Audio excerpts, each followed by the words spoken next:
Chapter number 3 exercise 3.1 करेंगे। ठीक, अब देखिए करना क्या है, पहले चैप्टर का नाम क्या है, इसमें डेटा हैंडलिंग मतलब आंकड़ों का प्रबंधन। क्या होता है आंकड़ों का प्रबंधन? देखो बहुत सारे किसी भी चीज का आंकड़ा हो सकता है, मतलब कक्षा के विद्यार्थियों की हाइट हो सकती है, अलग अलग रंग के कपड़े हो सकते हैं, अलग अलग मिठाइयां हो सकती है, कोई भी आंकड़ा हो सकता है। उस आंकड़े को प्रबंधित करने का मतलब, हैंडल करने का मतलब क्या है कि हमें आसानी हो उसको पढ़ने में और समझने में। कहने का मतलब मान लो एक एग्जांपल देता हूं मैं आपको, क्या कि एक आदमी है, उसके पास अलग अलग रंग के मान लो कमीज है, ठीक, शर्ट्स हैं। तो मान लो उसके पास एक है लाल रंग की, ठीक, एक है सफेद रंग की, ठीक, एक है फिर पीले रंग की, फिर एक है लाल रंग की, फिर एक है सफेद रंग की। बात समझ में आ रही है? फिर एक है पीले रंग की। तो अब ऐसे अगर लिखा गया है कि लाल रंग की, सफेद रंग की, पीले रंग की, तो आप क्या करेंगे? आप कंफ्यूज हो सकते हैं। मान लो तो चलो 4-5 आंकड़े हैं, मान लो ऐसे ही 50 शर्ट है उसके पास, तो आप 50 शर्ट्स का कैसे बताएंगे? अगर आपसे पूछ ले बताना जरा लाल शर्ट कितनी है उसके पास, तो आप गिनोगे 1 2 और ऐसे मान लो बहुत सारे आंकड़े लिखे, कब तक गिनोगे? तो इसीलिए इनको हम अरेंज कर देते हैं। अरेंज कैसे? कि मान लो मैं लिख दूं कि लाल वाली 2, ऐसे ही पीले वाली 2, सफेद वाली 1। तो अगर ऐसे लिख दूं तो ऐसे तुरंत बता सकते हो ना आप। किसी ने पूछा कि लाल शर्ट कितनी है, तो 2 या जितनी भी होंगी। तो इसीलिए ऐसे अरेंज करना ना, टेबुलर फॉर्म में अरेंज करने को ही डेटा हैंडलिंग कहते हैं। ग्राफ पे भी दिखाते हैं बहुत, मतलब इनके ग्राफ्स भी होते हैं, वो भी सीखते हैं, आलेख खींचना भी। वो आप में नहीं होगा शायद, अगली क्लासेज में आते हैं। तो सिंपल सी बात है यही, क्या कि आपको डेटा हैंडलिंग करने का मतलब यही है आप में भी ग्राफ है, आप में भी 7th क्लास में भी ग्राफ है। तो देखो वही बात है, ग्राफ में या टेबुलर फॉर्म में अरेंज करने का मतलब क्या होता है? सिंपल से यही मतलब होता है कि हमें आसानी हो आंकड़ों को समझने में, डेटा को समझने में कि किस बारे में डेटा है ये, और कितने आंकड़े कहने मतलब जैसे यहां पर हमने क्या, कितने रंग के टी शर्ट कितनी है, या फिर कितनी हाइट वाले कितने बच्चे हैं, कुछ भी हो सकता है। पहला ही क्वेश्चन क्या है? Find the range of Heights of any 10 students in your class. अपनी कक्षा के किन्हीं 10 विद्यार्थियों की ऊंचाइयों का परिसर ज्ञात कीजिए। अब देखो परिसर क्या होता है? रेंज होता है, मीन, मोड, मीडियन, माध्य, माध्यक, बहुलक, ये सब होते हैं क्या इन डेटा का? माध्य भी निकलता है, माध्यक भी निकलता है, बहुलक भी निकलता है, परिसर भी निकलता है, रेंज निकलता है, मीन निकलता है, मोड निकलता है, मीडियन निकलता है। तो सब सीखेंगे क्या क्या होता है। तो सबसे पहले रेंज पूछा है, परिसर। परिसर का मतलब क्या होता है समझो। रेंज का मतलब ये होता है कि जो सबसे ज्यादा है, जो सबसे बड़ा है, उसमें से जो सबसे छोटा है, जो सबसे कम है, उसको घटा दिया जाए, वही होता है रेंज। मैक्सिमम और मिनिमम का जो डिफरेंस होता है उसे आप रेंज कहते हैं। ठीक, अब देखो यहाँ पे कोई डेटा नहीं दिया, हमें कोई आंकड़ा नहीं दिया। इसने बोला अपनी कक्षा के कोई भी 10 विद्यार्थियों का उठा लो। तो मान लो कि 10 विद्यार्थियों की हाइट लिखता हूं मैं, लिख दूं अपने हिसाब से हाइट्स ऑफ 10 स्टूडेंट्स, मतलब 10 विद्यार्थियों की ऊंचाई। इसने दी नहीं है तो आप अपनी तरफ से लिख दो 10 विद्यार्थियों की ऊंचाई।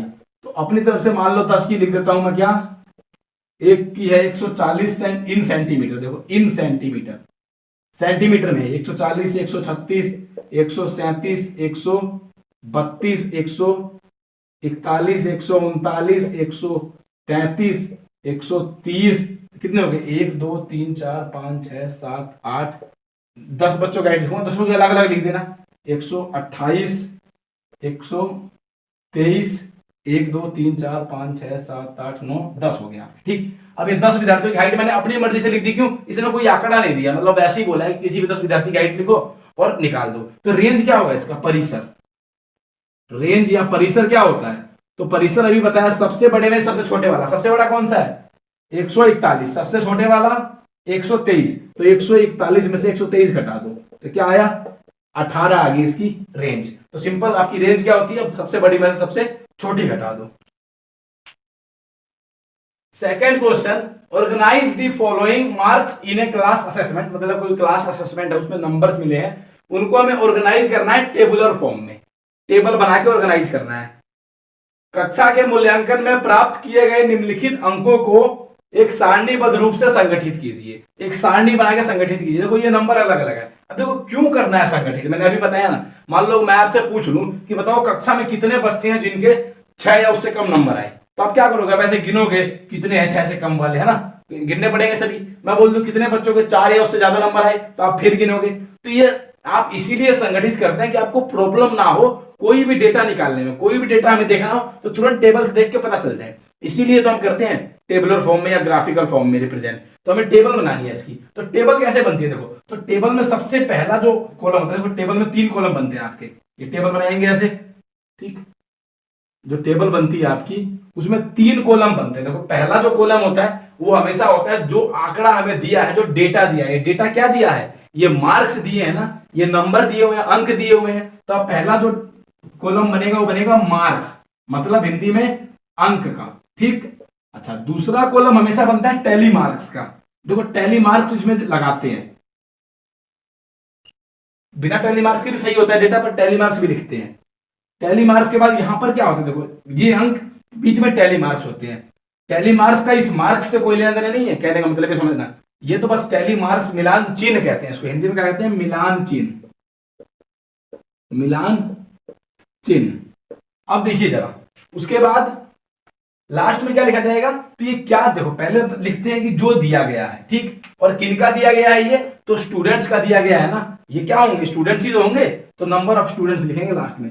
लास्ट में हमेशा लिखेंगे जो संख्या होती है, ये किसकी संख्या है, ये स्टूडेंट्स की संख्या है ना, तो नंबर ऑफ स्टूडेंट्स मतलब क्या, विद्यार्थियों की संख्या, विद्यार्थियों की संख्या। ये बनेगी आपकी टेबल ऐसे, ठीक। जब ये कॉलम बन गए तो आपको बस अब छाट छाट के लिखना है, कहने का मतलब ये ऐसे करेंगे। अब देखो टेबल में क्या लिखेंगे, तो कितने मार्क्स हैं जरा ये बताना। देखो ये सारे मार्क्स नहीं है, देखो क्योंकि देखो 5 इसको भी मिले, 5 इसको भी मिले, 5 इसको भी मिले, तो हमें देखना है कि देखो सबसे कम नंबर कितने मिले हैं, तो 1, और सबसे ज्यादा कितने मिले हैं, तो 9। तो मतलब 1 से 9 तक नंबर मिले हुए हैं बच्चों को, तो आप ऐसे लिखेंगे 1 2 3 4 5 6 7 8 9, 9 नंबर तक ही मिला हुआ है ना, इससे ज्यादा किसी को नहीं मिला, तो ये आपका हो गया 9 नंबर तक, ठीक। तो जगह कम पड़ेगी इधर, 9 नंबर तक मिले हुए है ना, ये 9 नंबर तक।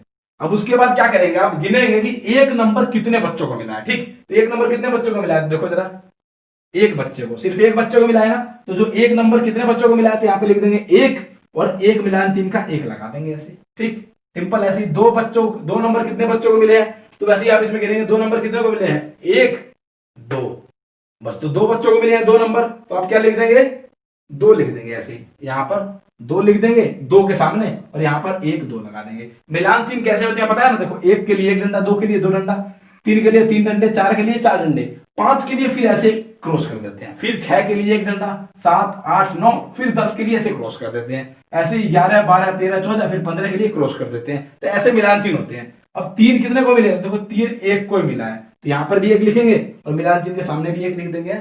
ऐसे ही 4 कितनों को मिला है, देखो 4 गिनो, 1 2 3, 3 बच्चों को मिला है 4, 1 2 3 बच्चों को, तो यहाँ पे आप 3 लिख देंगे 4 के सामने, और यहाँ पर 3 मिलान चिन्ह लगा देंगे ऐसे ही। ऐसे ही 5 कितनों को मिला है, तो आप 5 गिनेंगे, तो देखो जरा 1 2 3 4 5 बच्चों को मिला है 5, तो 5 के सामने आप क्या लिख देंगे, 5, 1 2 3 4 5। देखो ये तो नॉर्मल बोर्ड है, आपकी कॉपी पर तो लाइन होती है ना, तो सब अलग अलग दिखेंगे ये आपको। यहाँ पर एक लाइन होगी आपकी कॉपी में, ऐसे यहाँ पर भी एक लाइन होगी, ऐसे इधर भी एक लाइन होगी, लाइन होगी कॉपी पे तो सारी, तो लाइन से तो अलग पता चल जाएगा ना कौन सा किसका है, वो पता चल जाता है लाइन से, तो ना लाइन से सब पता चल जाएगा कौन सा किसका है, कॉपी पे जो लाइन होती है। ऐसे ही 6 वाला गिन लेंगे, 7 वाला गिन के लिख दे रहे हैं बस, और लास्ट में यहाँ पर लिखते हैं आप सम, यहाँ पर जो होता है ना, यहाँ पर टोटल लिखते हैं, टोटल योग, ठीक। तो जो भी योग आएगा वहां नीचे लिख देंगे बस। तो यही है आपका टेबुलर फॉर्म में रिप्रेजेंट करना। जब टैली मार्क में मैंने बताया ना आपको, 5 के लिए 4 डंडे लगा के एक क्रॉस लगता है, यहाँ पे एक डंडा फालतू लग गया, कोई ना, 5 के लिए आप क्या करते हैं, 4 डंडा लगा के एक क्रॉस लगा देते हैं। तो इस टेबल को आप ऐसे ही पूरा कर लेंगे गिन गिन के, तो यही आपकी टेबुलर फॉर्म बन जाएगी। देखो वो टेबल बन गई आपकी। टेबल बनाने के बाद ना दूसरे क्वेश्चन में कुछ सवाल पूछे गए हैं। क्या पहला क्या पूछ रहा है ए पार्ट में, कि फर्स्ट पार्ट में विच इज द हाईएस्ट, मतलब सबसे बड़ा कौन सा है, सबसे ज्यादा नंबर कौन सा है, तो आपको दिख रहा है सबसे ज्यादा नंबर कौन सा है, 9 है ना, 9 से ज्यादा तो किसी के नहीं आए हैं, तो आप लिख देंगे 9 इज द हाईएस्ट, मतलब 9 अधिकतम है, जो अधिकतम पूछा है वो कितना है, तो अधिकतम क्या है, 9 है।